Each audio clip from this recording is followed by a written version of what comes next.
بسم اللہ الرحمن الرحیم۔ السلام علیکم، ہمارے چینل پر خوش آمدید۔ میرا نام عاصم ہے، میرا تعلق گجرات سے ہے۔ میں نے کبھی سوچا نہ تھا کہ سگی مائیں بھی اتنی بے رحم ہوتی ہیں۔ میں بچپن سے اپنی ماں کے ظلم سہتا آ رہا تھا۔ جب چھوٹا تھا تو ذرا سی شرارت پر سخت دھوپ میں کھڑا کرتی تھی۔ کسی بات پر ضد کرتا تو مجھے بہت مارتی۔ آج بھی اکثر میں رات میں ڈر کر اٹھ بیٹھتا۔ بچپن سے ہی اپنی ماں کو کام کرتے دیکھتا آ رہا ہوں۔ وہ کیا کام کرتی تھی کبھی مجھ سے ذکر نہیں کیا تھا۔ پورے محلے میں ان کو عزت کی نگاہ سے دیکھا جاتا تھا، جبکہ کوئی مجھ سے پوچھتا کہ میں کتنا بدگمان تھا اپنی ماں سے۔ میں کھاتے پیتے گھر کا اکلوتا بیٹا تھا، لیکن پھر بھی میرے ساتھ بہت برا سلوک کیا جاتا تھا، جس کی وجہ مجھے سمجھ بہت دیر آئی۔ بچپن سے ہی پڑھائی کا شوق تھا۔ میں پائلٹ بننا چاہتا تھا اور اماں مجھے پڑھنے نہیں دیتی تھی۔ کہتی پڑھ لکھ کر تھکے ہی کھانے ہیں، نوکری نہیں ملتی، تم میرا بزنس سنبھالنا۔ میں نے پوچھا بھی اماں ہمارا کون سا بزنس ہے؟ تو کہتی وقت آنے پر بتا دوں گی۔ میں آگے کالج میں داخلہ لینا چاہتا تھا، پر میری ہر دھمکی کے باوجود اماں نے مجھے داخلہ نہیں لینے دیا۔ وہ کہتی میں تمہیں خود سے دور نہیں بھیج سکتی، اور اسی بات کی مجھے سمجھ نہیں آتی۔ پہلے بس میٹرک تک اسکول تھا، ابھی شہر جانا پڑتا، جس پر اماں نے سختی سے منع کر دیا، اور ایسے میں گھر لڑکیوں کی طرح بیٹھ گیا۔ دن رات دوستوں کے ساتھ گھومتا، سبھی دوست کالج جا رہے تھے اور میں فارغ رہ کر وقت گزاری کر رہا تھا۔ کبھی کبھی مجھے لگتا میں اس گھر کا بیٹا ہی نہیں ہوں۔ اماں نے کبھی مجھ سے صحیح سے بات نہیں کی تھی، کبھی مجھے پیار نہیں کیا تھا۔ زیادہ بحث کرتا تو کہتی کہ میرے باپ نہ بنا کرو۔ جب سے آنکھ کھولی تھی اپنے باپ کو نہیں دیکھا تھا۔ جب کبھی اماں سے پوچھتا تو کہتی تیرا باپ اچھا انسان نہیں تھا، جب تو 2 سال کا تھا تب نشے کی حالت میں ایکسیڈنٹ ہوا اور مر گیا۔ اماں زیادہ ابا کی بات کرنا پسند نہیں کرتی تھی، ہر بات بدل دیتی تھی۔ باہر کھیلنے جاتا تو اماں کسی نہ کسی کو میرے پیچھے بھیج دیتی۔ اماں کی سہیلیاں بہت تھیں، کبھی کسی کو کسی جگہ کا چھوڑاؤ، کبھی کسی کو کہیں۔ ایک دن جو دوست آتی اس کو دوبارہ کسی اور دن نہیں دیکھا تھا۔ اماں کچھ دیر کے لیے گھر سے جاتی اور جلدی واپس آ جاتی۔ اماں کہتی کہ ان کا اپنا بیوٹی پارلر ہے۔ وہ جس جگہ تھا اس بات سے بھی لا علم تھا۔ میں اپنی زندگی سے خفا سا رہتا تھا۔ روز کی ایک ہی روٹین ہوتی۔ ایک دن اماں سے کہا کہ میں شہر سے باہر جا رہا ہوں پڑھنے، آپ تو پیسے دیتی نہیں ہیں، آپ کے پاس نہیں ہیں میرے لیے، میں کام کے لیے جا رہا ہوں تاکہ اپنا بوجھ تو خود اٹھا سکوں۔ اماں نے کہا کہ دوسرے شہر کیوں جانا ہے، یہیں رہ کر کام کرو، بلکہ 1-2 جگہ میں نے بات کی ہوئی ہے، تم وہاں کام کرنا۔ مجھے افسوس بھی ہوا کہ پڑھنے کی عمر میں کام کرنا پڑ رہا ہے۔ کاش ماں مان جاتی، اور میں کام بھی اسی لیے کر رہا تھا تاکہ اپنی پڑھائی شروع کر سکوں۔ اماں نے مجھے ایک جگہ کام دلا دیا، اور وہ کام میرے لیے مناسب نہیں تھا۔ پھر بھی رکشہ چلانے لگا اور خود پر افسوس ہوتا، میری ماں کے پاس اتنا پیسہ ہے، پتہ نہیں کہاں لے کر جانا ہے۔ ہمارا تعلق مڈل کلاس فیملی سے تھا، پر ہمارے پاس اتنا تھا کہ ہم بیٹھ کر کھا سکتے، اور میں آگے کسی اچھے کالج میں پڑھ سکتا تھا۔ کالج کے بارے میں بھی بات کرنا اماں کو اچھا نہیں لگتا تھا۔ میں ہر روز خواب میں ڈر جاتا تھا۔ میری عمر 21 سال ہو چکی تھی، پر پھر بھی میرے اندر کا بچہ آج بھی اسی جگہ کھڑا تھا۔ اکثر خواب میں ایک عورت کو روتی دیکھتا، یہ خواب اکثر آنے لگا تھا، اور میں اپنا وہم سمجھتا تھا۔ مجھے کوئی بھی واضح طور پر دکھائی نہیں دیتا تھا۔ میں خود اپنے خوابوں سے پریشان ہو چکا تھا۔ مجھے زندگی کے ہر موڑ پر باپ کی کمی بہت محسوس ہوتی۔ میں بہت پریشان سا رہنے لگا۔ اسکول آتے جاتے پیرنٹس میٹنگ میں کبھی باپ کو ساتھ نہیں لے کر جا سکا تھا۔ میں بنا باپ کے پلا بڑا۔ اماں نے بھی مجھے خود سے دور کر کے رکھا تھا۔ وہ کبھی پیرنٹس میٹنگ میں میرے ساتھ نہیں گئی تھی، حالانکہ میں ان کی ایک محبت کی نظر کے لیے آگے پیچھے پھرتا، ان کے کام کرتا، پر کبھی وہ مسکرا کر مجھے دیکھتی نہیں تھی۔ کئی بار چھپ چھپ کر اپنی محرومی پر روتا تھا۔ نہ میرا کوئی بھائی بہن تھا۔ کبھی میں پیار سے کچھ کہہ دیتا تو سختی سے ڈانٹ دیا کرتی کہ اپنی حد میں رہا کرو، اور میں اپنے ناکردہ جرم کی وجہ ہی تلاش کرتا رہتا۔ مجھے لگتا کہ ہر ماں ہی ایسی ہوتی ہے، ظالم اور بے رحم۔ اب رکشہ چلاتا تو اماں کی کبھی کسی دوست کو کہیں چھوڑ کر آتا تو کبھی کہیں، اور بدلے میں پورا کرایہ مانگ ملتا۔ میں جوانی کی دہلیز پر قدم رکھ چکا تھا اور بدتمیز بھی ہو گیا تھا۔ اماں کہتی تھی کہ اس دن کے لیے پال پوس کر بڑا نہیں کیا کہ میرے آگے زبان چلاؤ، اور اماں رونے لگتی اور میں پھر خود سے الجھنے لگتا۔ میرے لیے تو میری اماں سب کچھ تھی، اس لیے میں نے ان کے آگے بولنا چھوڑ دیا، ان کی ہر بات کو حکم سمجھنے لگا۔ اماں سے جتنے گلے شکوے کر لیتا پر اماں کے کان پر جوں تک نہ رینگتی۔ باپ کے ساتھ ساتھ میں ماں کی محبت سے بھی محروم رہا، پر میں یہ نہیں جانتا تھا کہ آگے چل کر زندگی مجھے کتنی بڑی آزمائش میں ڈالنے والی ہے، جس سے میری دنیا ہی بدل جائے گی اور میں آسمان سے زمین پر گر جاؤں گا۔ ایک دن مجھے ایک لڑکی ملی جو عبایا پہنے ہوئے تھی۔ اس کی ماں کی طبیعت بہت خراب تھی، وہ گھبرائی ہوئی تھی۔ میں رکشے پر سوار کر کے اس کو اسپتال لے گیا۔ اس کی ماں کو ہارٹ اٹیک ہوا تھا۔ اس لڑکی نے جب چہرے پر سے نقاب ہٹایا تو میں نظر ہٹانا بھول چکا تھا۔ میرا ان لوگوں سے رشتہ بھی کوئی نہیں تھا، پر پھر بھی وہیں رک گیا اور اگلے دن واپس ان کو ان کے گھر چھوڑ کر لڑکی کا نام ماہین تھا میرا شکریہ ادا کرنے لگی، اور اس نے کہا کہ اس کے پاس ابھی پیسے نہیں ہیں، جو تھے وہ ہسپتال لگ گئے۔ مجھ سے میرا نمبر مانگا کہ جس دن پیسے آئیں گے میں واپس کر دوں گی، اور میں بہت خوش ہوا۔ اس سے انکار کرتا تو اس کا نمبر میرے پاس بھی نہیں آ سکتا تھا۔ میری زندگی میں پہلی بار ایسی لڑکی تھی جو مجھے اچھی لگی تھی، اپنے دل کے قریب محسوس ہوئی تھی۔ میں ہر روز شدت سے اس کی کال کا انتظار کرتا اور کئی بار بہانے سے اس کے گھر کے چکر لگا چکا تھا۔ مجھے وہ کبھی گھر کے باہر نظر نہیں آئی تھی، حالانکہ میں کئی گھنٹے گھر سے دور سڑک کنارے کھڑا رہتا۔ کئی دن گزر چکے تھے۔ ایک دن تھکا ہارا گھر لوٹا تو میری ماں نے میری محنت سے خریدی کتابوں کو آگ لگا دی تھی۔ انہوں نے کہا کہ میں نے کیسے بتائے بغیر کتابیں خریدی، کیوں پڑھائی شروع کی جب منع کر دیا تھا۔ اس رات میں نے تکلیف میں گزاری۔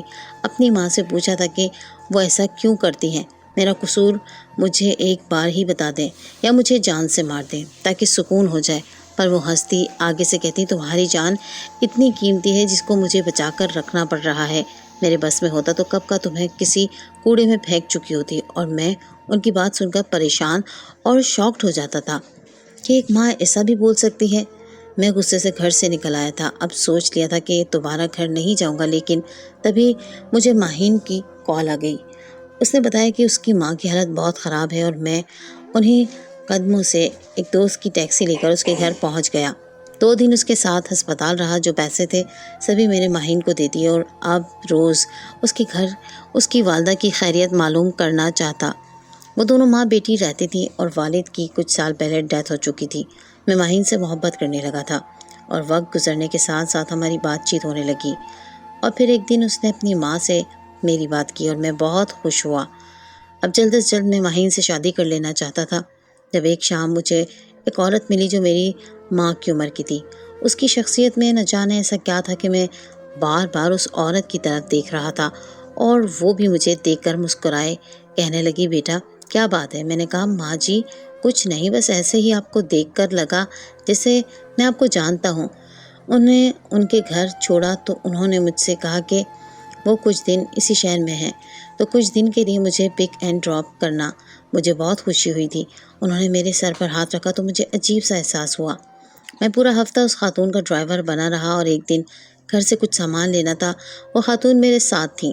میں نے 5 منٹ کا کہا تو وہ میرے ساتھ ہی میرے گھر آ گئی، اور میری ماں اس عورت کو دیکھتے ہی میری ماں کے رنگ اڑ گئے، اور وہ خاتون حیرت زدہ نظروں سے میری ماں کو دیکھنے لگی۔ لیکن جب واپس آیا تو وہ عورت جا چکی تھی۔ میری اماں میرے لیے لڑکیاں دیکھ رہی تھی، اور میں کسی اور سے محبت کرتا تھا۔ میرے لیے ماہین کے بغیر جینا مشکل تھا۔ اماں سے کئی بار کہا کہ میں کسی اور کو پسند کرتا ہوں، تو وہ کہتی کہ پہلے میری مرضی سے شادی کر لو، پھر چاہے اپنی مرضی سے شادی کر لینا، اور میں بحث کرنے لگ جاتا، جس پر میری ماں کہتی تمہیں کبھی معاف نہیں کروں گی، 1-2 ٹکے کی لڑکی کے لیے ماں سے لڑائی کرتے ہو۔ میری بھی بد دعا ہے تمہیں کہ وہ لڑکی کبھی نہ ملے۔ اور اس دن اپنی ماں کو اس چہرے کے ساتھ دیکھنے لگا۔ کبھی تو مجھے لگتا کہ میری ماں کو کوئی مسئلہ ہے، یا شاید ابا کی نفرت کا غصہ مجھ پر نکالتی ہیں، پر میں کہاں جانتا تھا جس عورت کو میں اتنا احترام کرتا ہوں، محبت کرتا ہوں، وہی عورت مجھے زندگی کا اتنا بڑا سبق دینے والی ہے جس سے میں کبھی پیچھا نہیں چھڑوا سکتا۔ تب میں نہ جی سکتا تھا نہ ہی مر سکتا تھا۔ میری اماں کو میری شادی کی بڑی فکر تھی، میں یہ سمجھتا تھا، اور ان کو دکھانے کے لیے خوشی کا اظہار بھی کر دیتا، کہیں ماہین کو کوئی نقصان نہ پہنچ جائے۔ ایک عجیب سا دھڑکا دل کو لگا رہتا تھا، اور دوسری طرف ماہین بھی مجھ سے خفا رہتی۔ اس کی ماں بہت جلد اس کی شادی کرنے کا ارادہ رکھتی تھی اور میں اسے کیا بتاتا کہ ادھر میری ماں ہی ہمارے رشتے کے خلاف ہو چکی ہے۔ میں دونوں طرف سے پھنس چکا تھا۔ ایک طرف ماں کے سر کی قسم تھی جو انہوں نے مجھ سے لی تھی کہ میں دوبارہ اس لڑکی سے نہیں ملوں گا، اور ایک طرف میرے خود کی قسمیں، وعدے تھے جو میں نے اپنی محبت سے کیے تھے۔ اگر ماں کے سامنے کھڑا ہوتا تو دنیا کہتی بیوہ ماں نے ساری جوانی اپنے بیٹے پر لگا دی اور آج وہی اسے چھوڑ گیا۔ دوسری طرف ماہین تھی، اس سے بے وفائی کرتا تو اس کی محبت سے یقین اٹھ جاتا۔ اس نے تو اپنی زندگی میں مجھ سے زیادہ دکھ تکلیفیں برداشت کی تھی، میں اس کا مان بھی نہیں توڑ سکتا تھا۔ اماں کے ساتھ جاتا، رشتہ دیکھتا اور ہر وقت سب معاملے سے نکلنے کے منصوبے بناتا۔ ماں کا اکلوتا ہونا بھی میرے لیے ایک نقصان تھا، میں کچھ بھی نہیں کر سکتا تھا۔ اس کے ساتھ ہی مجھے ایک بات کی بڑی فکر تھی کہ اماں جب بھی میرے لیے کوئی لڑکی پسند کرتی تو اس کے گلے میں ایک ہار لازمی پہنا دیتی اور اسی رات ہی وہ لڑکی بے ہوش ہو جاتی۔ جب ڈاکٹر کو چیک اپ کرواتے تو پتہ لگتا کہ لڑکی حاملہ ہے اور اماں اس لڑکی پر بد چلن کا الزام لگا کر میری شادی سے انکار کر دیتی۔ میں اماں سے پوچھتا کہ اس بار اس حال میں ایسا کیا ہے جو آپ ہر لڑکے کے گلے میں ڈال دیتی ہیں؟ تو اماں کہتی کہ تمہیں نہیں پتا، میں یہ سب تمہاری بھلائی کے لیے ہی کرتی ہوں۔ پر مجھے اب اماں پر شک سا ہونے لگا تو میں نے ایک رات وہ ہار چرا لیا اور پھر جیسے ہی اپنے کمرے میں آ کر اس ہار کو کھول کر دیکھا تو میرے پیروں تلے سے زمین نکل گئی، کیونکہ اس کے اندر ایک چپ لگی ہوئی تھی۔ وہ کوئی عام چپ معلوم نہیں ہوتی تھی۔ میں نے وہ ہار اٹھایا اور اپنے دوست کے پاس لے گیا جو پولیس میں تھا، اور پھر اس نے جو کچھ مجھے بتایا وہ میرے لیے ناقابل یقین تھا۔ اس چپ کے ذریعے ہر لڑکی کو اغوا کر لیا جاتا، اس کو زیادتی کا نشانہ بنایا جاتا اور کچھ شریف خاندان کے لوگ اپنی عزت بچانے کے لیے پردے ڈال جاتے تھے۔ میری ہی ماں مجھے استعمال کرتی رہی، میری شادی کا ڈرامہ رچا کر کھیل کھیلتی رہی۔ میری ماں کچھ غیر ملکی لوگوں سے ملی ہوئی تھی، ان کا ایک پورا گینگ تھا جو مختلف قسم کے غیر قانونی کام کرتے تھے، جن میں لڑکیوں کا کاروبار عام بات تھی۔ میری ماں کے پاس جو ایک دھوبن بن کر آتا تھا اس کو پکڑ لیا گیا۔ میں چھوٹا سا تھا جب سے وہ ہمارے گھر آتا تھا، اماں اس سے کتنی دیر باتیں کرتی رہتی۔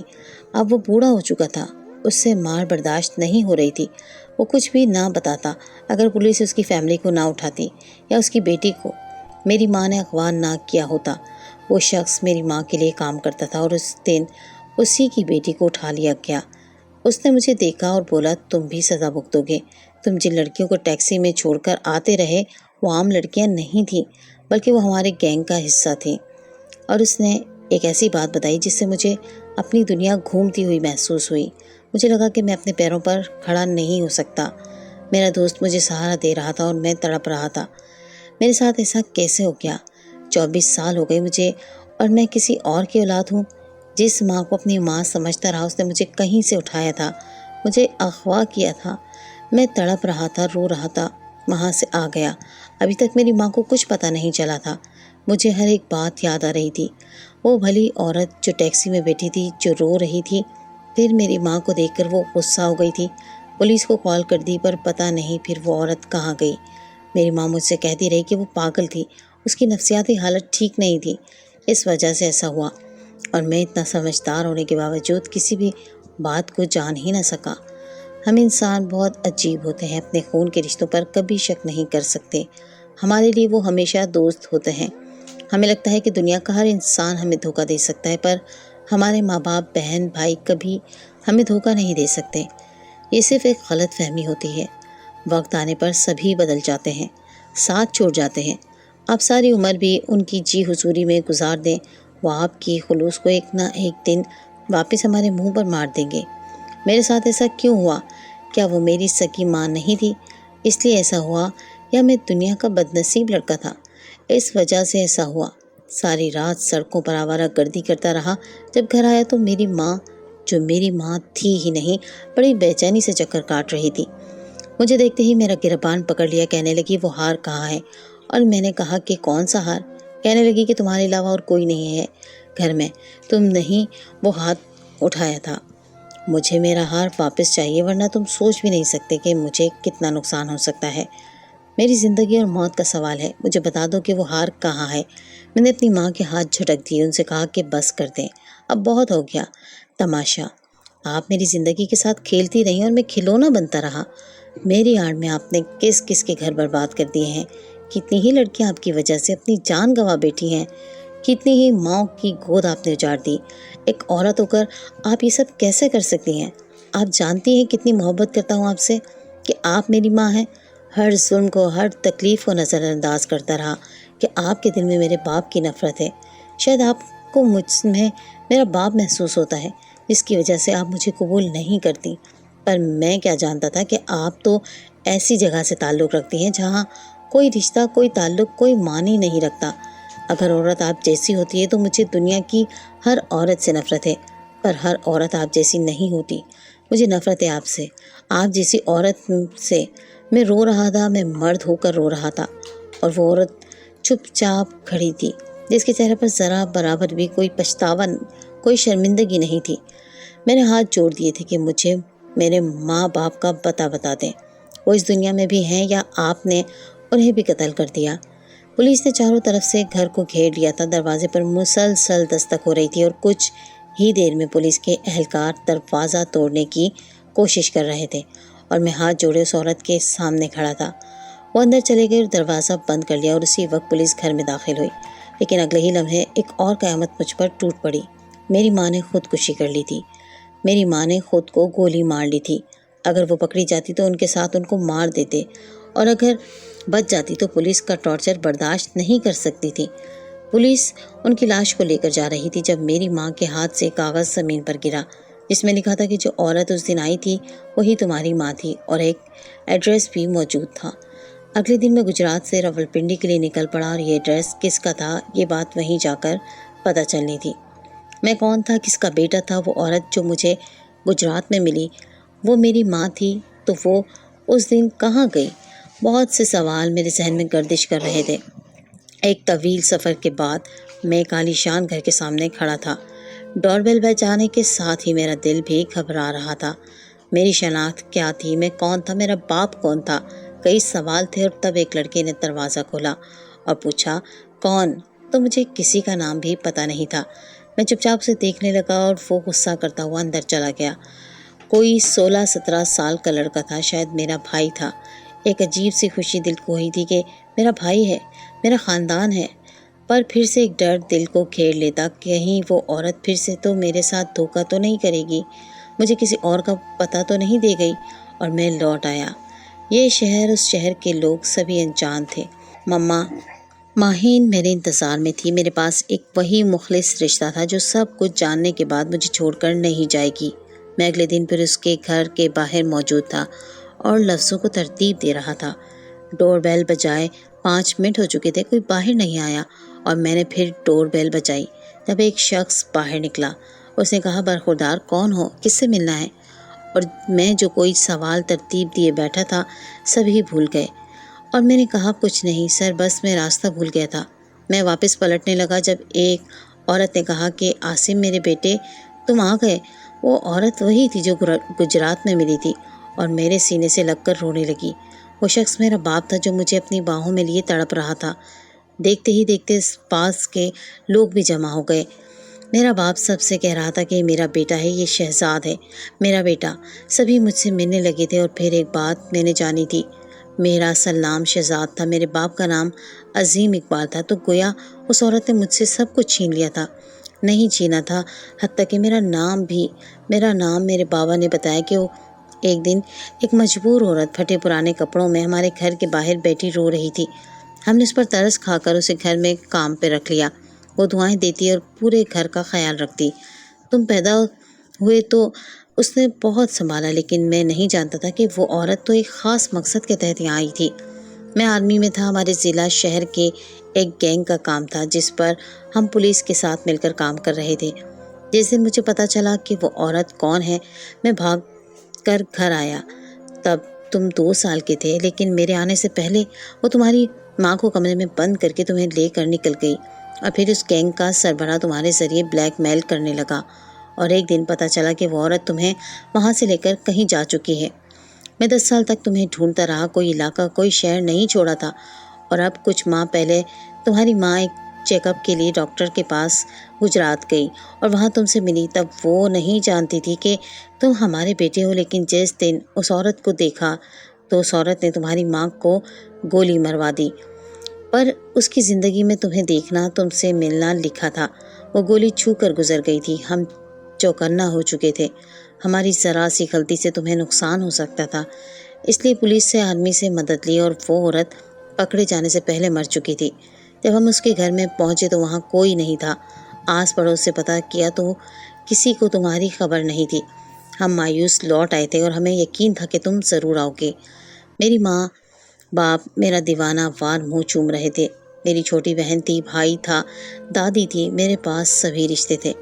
میرے ماں باپ میرا دن رات خیال رکھتے تھے، مجھے اپنے ہاتھ سے کھانا کھلاتے، رات کو میں اپنی ماں کی گود میں سر رکھ کر سوتا اور یہاں کر احساس ہوا تھا کہ ماں کیا ہوتی ہے، ماں کی گود کیا ہوتی ہے۔ سارے خاندان والے مجھ سے ملنے آتے اور ماہین کو بھی یہیں بلوا لیا۔